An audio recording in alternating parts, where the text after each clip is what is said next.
born a generation earlier, I would most likely be dead. My early life was plagued with a shortness of breath and respiratory failure. The most basic of human functions became the most arduous of everyday tasks. Countless times, the doctors told my parents that I was suffering from abnormal cases of bronchitis, pneumonia, and asthma, in which they attempted to cure with meaningless antibiotics,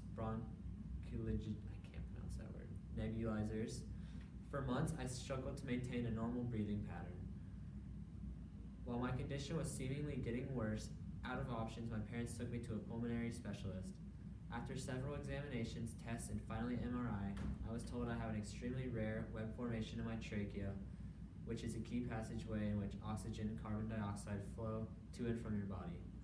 I was diagnosed with a tracheal web. The local doctors told my parents I would have to have a tracheotomy if I was going to live. This procedure would have placed a hole directly in my throat so that it could bypass the trachea in order for me to breathe and live. My parents refused to burden their child with this future, so they took me to a specialist who believed he could fix me with just a simple procedure. Thanks to modern medicine, I was once again a normal child. If I was born just a few generations earlier, I would have probably been told I would be fine and it was just a sickness that would pass. I would have spent my short life struggling to breathe and having every second feel like it would be the last until it would be. Now my life revolves around athletics. I would most likely have never been able to participate in sports had it not been for my surgery. I would never have met my teammates who are now some of my best friends and most genuine people I've ever known.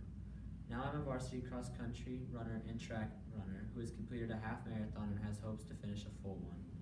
My passion for running has given me the ability to develop a mental toughness that translates into my everyday life and my school life.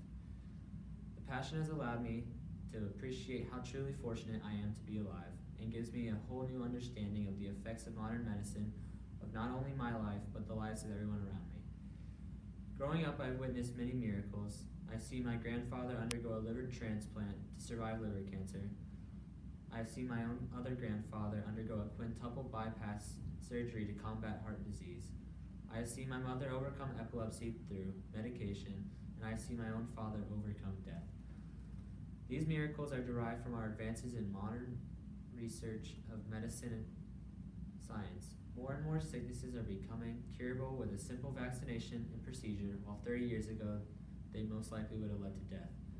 In the past few years of high school, I pushed myself to explore these studies that saved my life.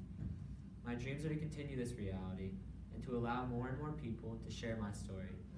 I aspire to push medical research to new limits that some may consider impossible. Most people in the world may have seen the devastating effects of disease and sickness, but not everyone has seen the hope that accompanies it. I want to say thank you to my parents who have been with me through the ups and downs and supported me and allowed me to become the person I am today. Thank you to all my friends for allowing me to enjoy every moment of high school. And thank you to Coach Shurik and Coach Jones for not only making me a better runner, but a better person. Thank you.